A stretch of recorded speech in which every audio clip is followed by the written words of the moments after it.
Салам достор, биздин каналга жазылыңыздар. Башкалар көрсөтпөгөндү биз көрсөтөбүз.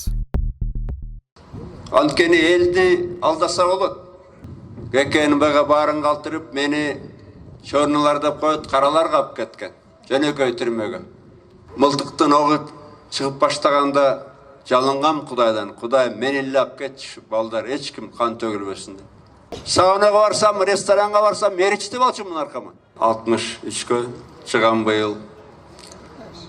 Өзүмдү апакай периштемин деп айта албайм. Бир топ нерсе адашкам, күнөө кылгам. Бирок мен накта мусулман катары дайыма өзүмдүн күнөөмдү ачык айтам. Калп айтпайм да. Анткени элди алдаса болот. Анагы менден бурункулар айтканда 5 намаз окуйм, тигиндей мындайм деп, бирок Кудайды алдай албайсың. Анырчы болгон күнөөң болсо ачык эле айтып коюш керек. Элден коркпой, Кудайдан коркуш керек. Бүгүн мен үчүн ыйык күн. Мен 7 апрелди 2 туулган күнүм катары көрөм. Анткени 6 апрелде баарыбызды камаган, бирок эртең менен мени баарынан бөлүп кетип, кекенбеге барын калтырып, мени чорнуларда коет, каралар кап кеткен. Жөнөкөй түрмөгө. Камералаштарга рахмат, мени баары бир сыйлап, жаткысып, 10 киши болчубуз. Бирок ошондо тытырап, мылтыктын огу чыгып баштаганда жалынгам Кудайдан. Кудай мени эле ап кетчү, балдар, эч ким кан төгүлбөсүн деп. Ошон үчүн азыр мага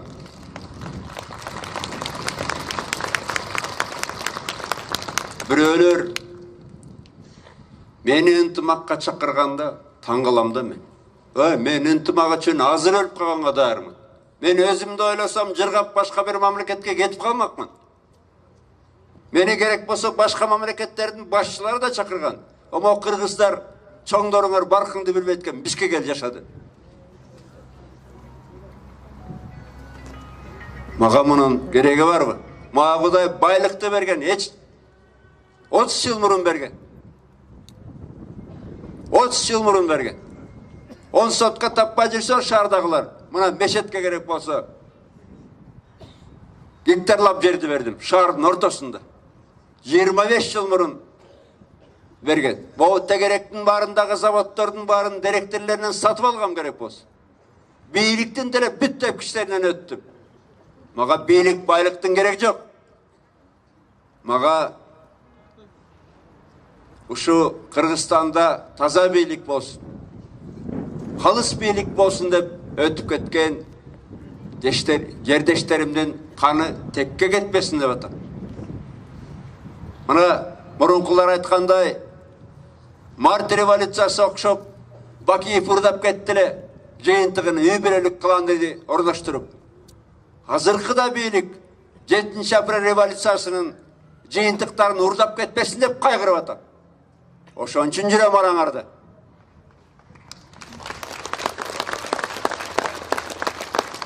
Мага окшоп чыгып чындыкты айткыланда парламенттен же башка жактан коркпостон. Азырынча айла жок. Кошо аксакал окшоп чыгып атпайбы күрөшкө? Айла жок. Анткени макул.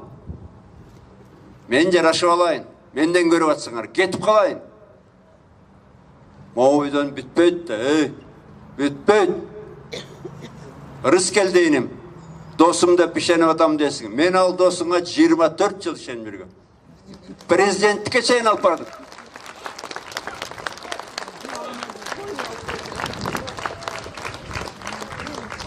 Саунага барсам, ресторанга барсам, меричти болчумун аркама.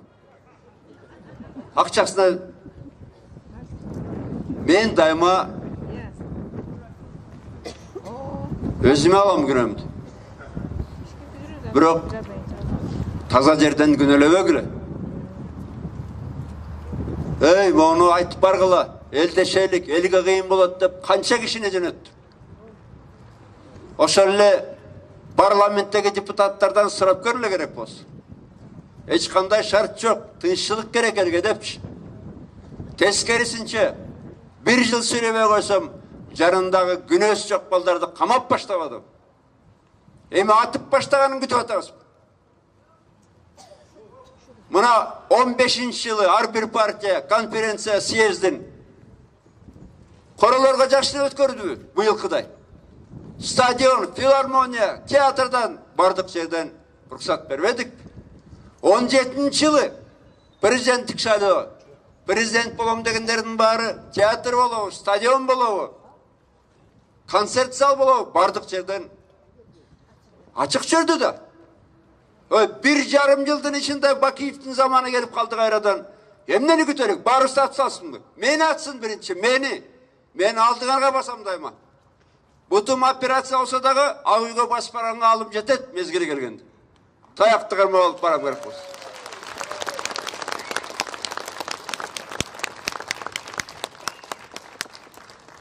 Эмнеге мени кетиргиси бар? Эмнеге мени оозумду жапкысы бар? Мен чындыкты айтам. Қазір барыңар кыйынсыңар Атамбаевты сындыганга. Мен бу дүниеде эчтекеден коркпойм. Кудайга 1000 мертебе рахмат. Эмне гана бербеди. Мына тишиме кирбеген керек болсо мечетти да бүтүрүптү. Кудайга рахмат. Элиме рахмат. Атамбаев кар жааса да күнөлүү, күн чыкса да күнөлүү. Уят негиз. Анан калпыбыз чыкпай калсын деп жанталашып атат да. Мен болгону 1 жыл мурун 3 нерсе айткам ошол эле Рыскелдинин досуна.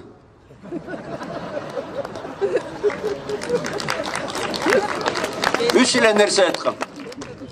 Биринчиден могу ТЭЦте авария, сапар күнөлүү деп атасыңар. Күнөөсү жок дегем.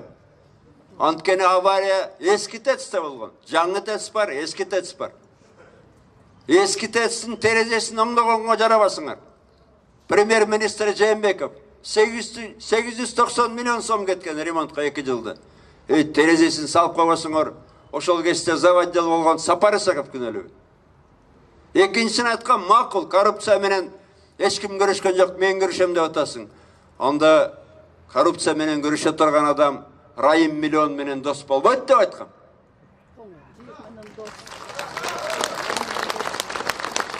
Сен анда эле аппапак экенсиң. Шайлоодо 30 миллион доллар бер жак эле кайдан чыга калды? Кайдан чыга калды анда? Үчүнчү нерсе айткам. Пресс-конференциядан сурады журналисттер. Мына Мээрбек Мискенбаев, Асылбек Жээнбеков мандатын өткөрүш деп айтты, туурабы деп. Туура деп айткам. Көрүп атасыңар азыр ушу парламентти ким башкарып атат? Албетте мына бул жерде отурган депутатка окшогондор эржүрөктөрү бар. Бирок бир тобу чимкирик да. Чимкирик десем таарынат. Бир барак кагазды жасалбаган бир депутат мага акыл үйрөтөт, уял. Уя. Чимкириңерди көтөрүп алып, анан үйрөткүлө мага.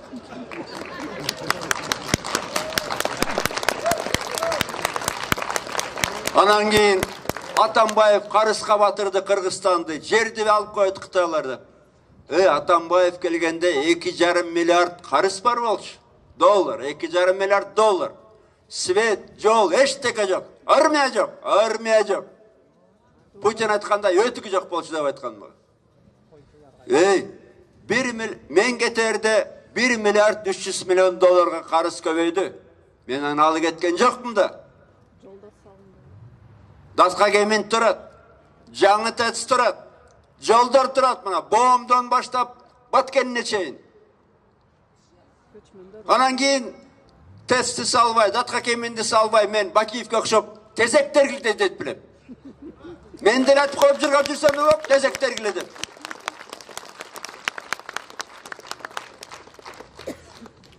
Атамбаев иштеп атканда мамлекеттик бюджет 3 эсе өскөн. 3 эсе өскөн. 50 миллиард сомдон ашыгыраак болчу 150 миллиард болгон мен кеткенде. 3 есе өскөн. ВВП 4 миллиард доллардан 7,5 миллиард долларга өскөн. 2 есе өскөн. Карыс марыстан корксо, могу ошол эле Сапар Исаков, Кубаң Улматовго кайра берле кызматын. Карыс эмес, пенсия, зарплата барын көбөйтүп берет. Анткени урдабайт. Урдабайт анткени. Коррупция менен күрөшкөндөр райым миллиондор таможняны башкарып атат. Жээнбековдор. Кулматов келгенде Ош таможнясында билесиңер, бир күндө сборлор 10 есе өскөн, 10 есе. Таможня бюджеттин 30-тан 40%-не чейин берет.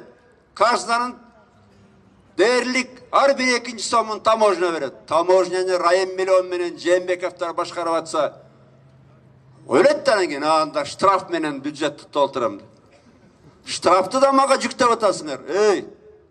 Жээнбеков премьер катары өзүң мага корутунду бербедиң белең? Ушу закон туура, ушу штрафтар туура деп. Заключение бар да. Мен президент катары кол коюп бердим мына өкмөтүмө ишенип.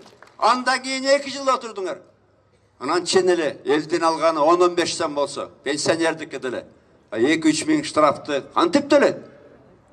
Райым миллион дос болбосо. Анан кийин мына кыйкырышат карышты эми карыш үчүн Кытай жерди доолойт деп. Кытай керектүү жерин 20 жыл мурун алып койгон. 20 жыл мурун алып койгон. 96-жылы, 99-жылы. Мына Акаич, Сокени мактап аткан Акаич 125 миң гектар жерибизди берип койгон. Мен тескерисинче мына Кытайдан алды дейт, датка кемер үчүн, ТЭЦ үчүн. Бинешек МВФ башкалар үчүн сурасак айтты да, кредит берелик, тарифтерди 2 эсе көбөйтөсүң деген. Анан кийин 2 эсе тариф көтөрүлсө 10 жыл эмес, азыр эл көтөрө албайт. Ошондуктан алдык жол үчүн, энергетика үчүн, Акаев менен Талгарбеков үчүн Австралиядан кочкор алып келем деп алган жокмун кредит.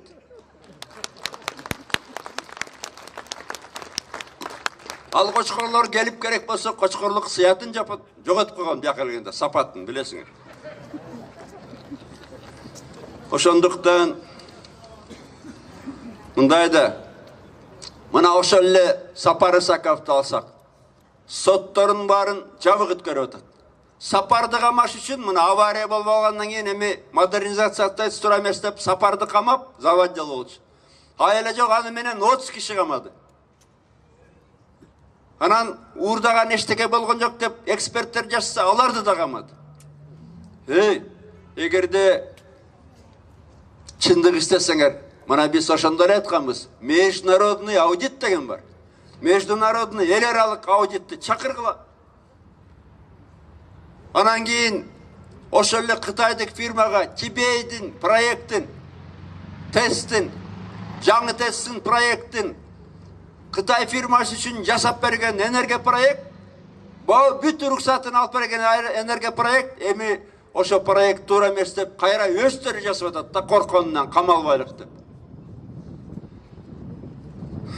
Ана чындыкты истесе тыйынында эле таап беребиз керек болсо. Мына Международное энергетическое агентство деген бар. Немецкий институт Фраунхофера деген бар. Ошолорго кайрылат эле да, чындык истесе. Чындык кереги жок. Чындык кереги жок. Анткени мындай да, азыр саткандар сатпагандарды камап атат. Же сатасың элиңди, жериңди, биринчи Атамбаевди, же камаласың, иштен кетесиң деп. Акаев, Бакиевтерден булар кыйыла акылдыраак да. Намного коварнее. Мына Бакиев эгерде Садыркуловду аттырып, өлтүрүп коркутса, булар жөн эле күнөөсү жокторду каматып, баарын коркутуп алды.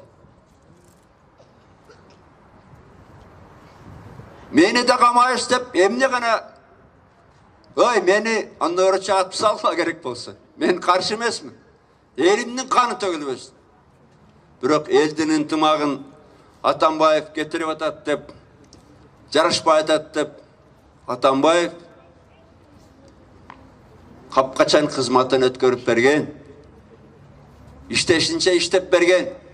Албетте алданганмын, ачык айтайын. Адаммын. Жанымда сооронбай окшогон досторум жүрсө кантип алданбайт?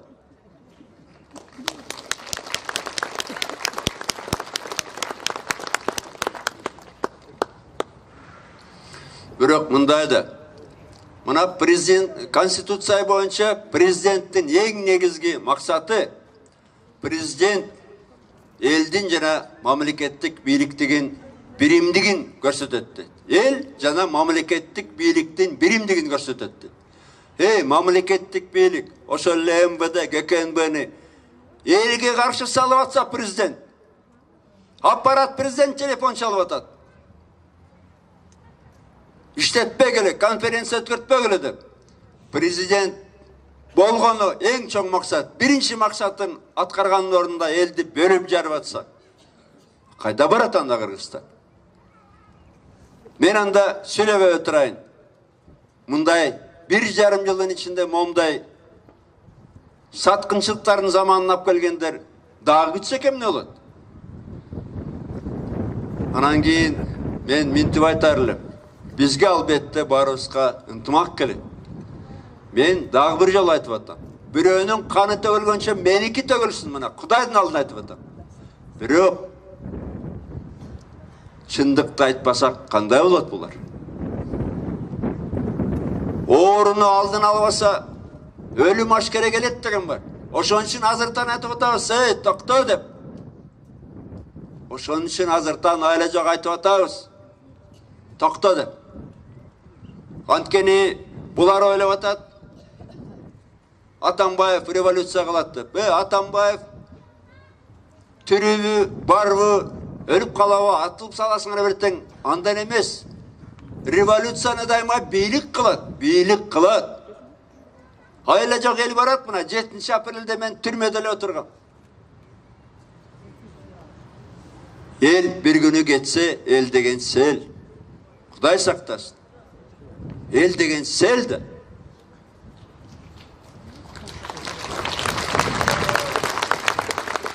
Анан кийин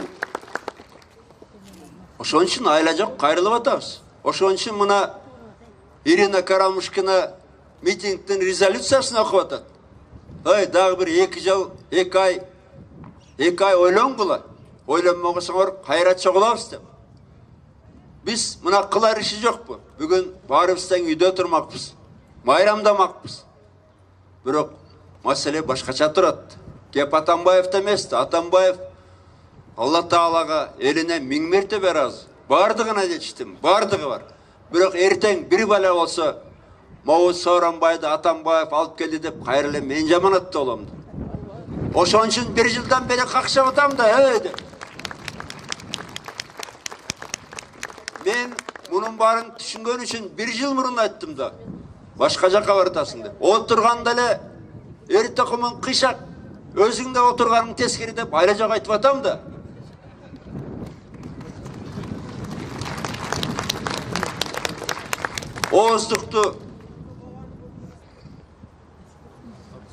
Ооздук тарапты карабай, куюшкан тарапты карап калдың деп. Ачык айткан.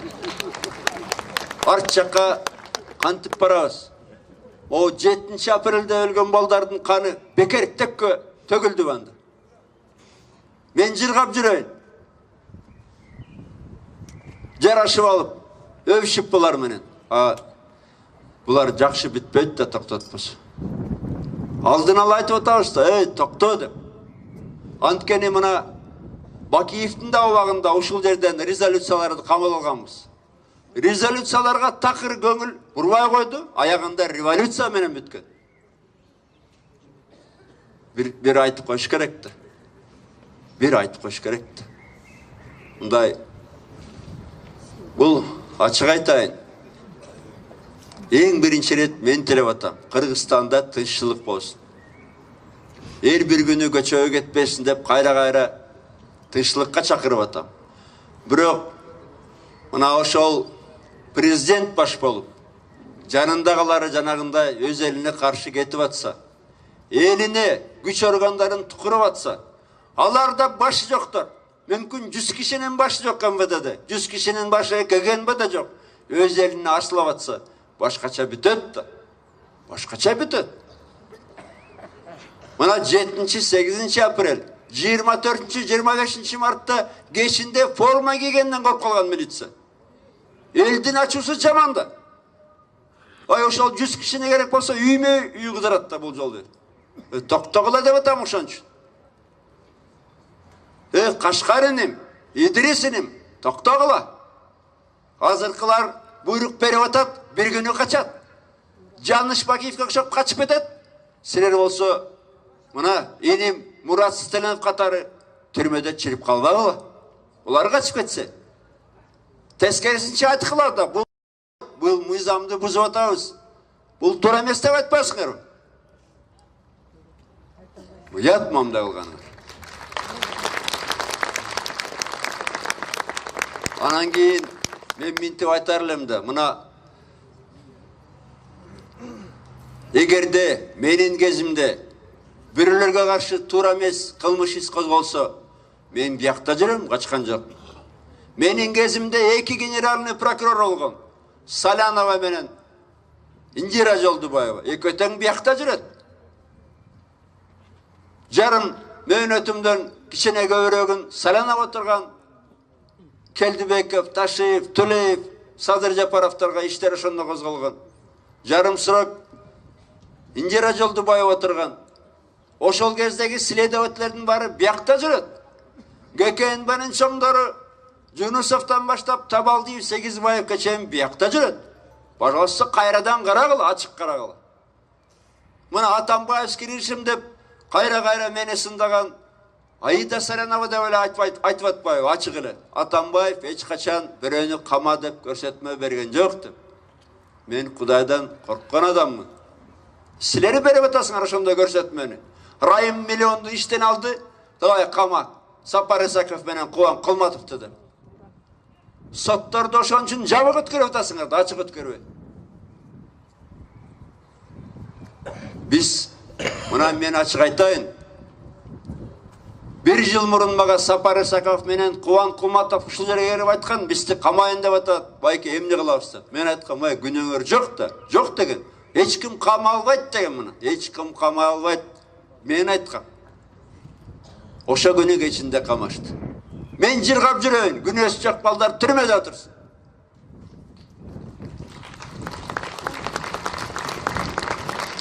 Эгерде Кулматов менен Ибраимовдун ишин карагыла. Бирөөнүн иши мектеп, бирөөнүн иши торпеда. Бир соттон эмне карап атат? Анткени экөөнүн тең күнөөсү жок. Жабык карап атат. Бул жаман бүтөт да. Мен биринчи өзүм ошон үчүн кайрылып айтып атам. Ошо резолюцияга жаздык. Сооронбай Жээнбеков, ойлончу, токтоп, каташыларыңарды оңдо деп. Ушун айланайын элим.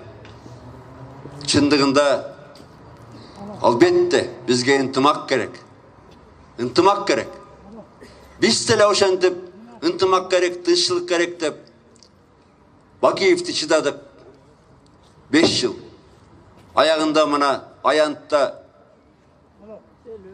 канча балдарыбыз атылды. Андан кийин мына быйылга чейин ай сайын өлүп атпайбы балдарыбыз. Ай сайын жаракат алгандар өлүп атат.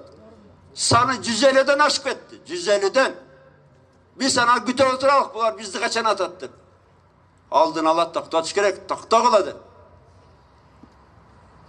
Аны мен айтпасам, ким айтат? Мен чыкпасам ким чыгат? Мен керек болсо бир күнү жалгыз таягымды кармап алып басып барам ак үйгө. Минтип отурушсун. Токтогула. Тегеректин баары эле чимкирек эмес. Тегеректин баары эле коркок эмес. Кыргыз эли эч качан, көп булуттуу кыргыз эли эч качан тизеге турган эмес. Эч качан. Эч качан. Аны унутпаш керек. Аны унутпаш керек. Бул жөн эле сөздөр эмес. Бул айла жоктун сөздөрү. Анткени айтып атпаймынбы дагы бир жолу. Эгер Құдай сақтасын. Қан төгілсе, менікі төгілсін. Дағы біреуінікі төгілсе, Мауыз Сауранбайды Атамбаев алып келген деп айтады. Мен ошондон кайгырып атам. Ошондуктан буларды токтогула деп мен биринчи чыгам, ачык айтам. Анан булар ойлоп атат, Атамбаев качып кетет. Мени аны көрөчү өлтүрбөсөңөр, башкача оозумду жаба албайсыңар. Мен түрмөгөргө да батпайм.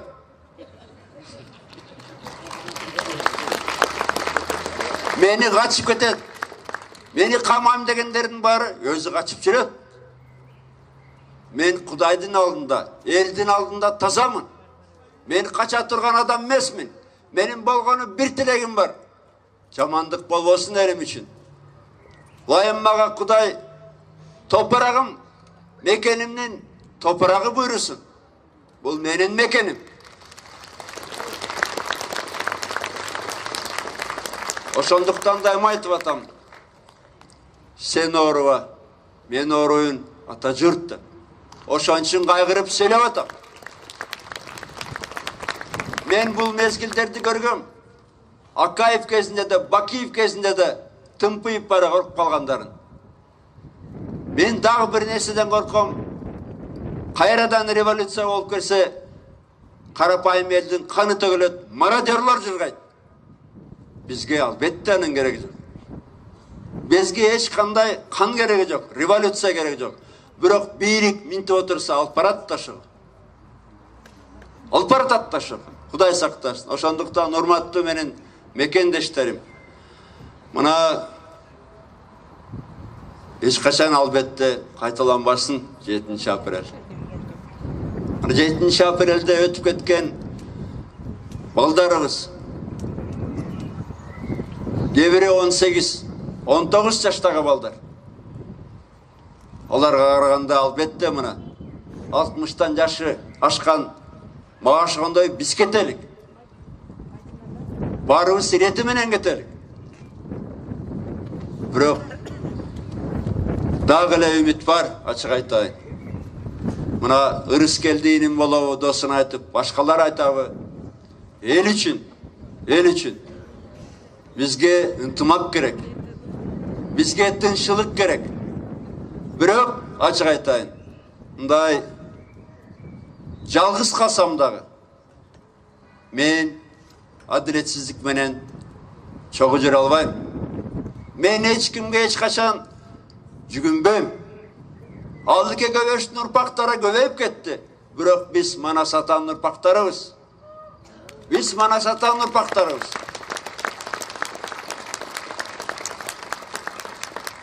Ошондуктан урматтуу мекендештерим, туура мүмкүн жагабы, жакпайбы, бирок ушул резолюцияны бүгүн кабыл алып коелук.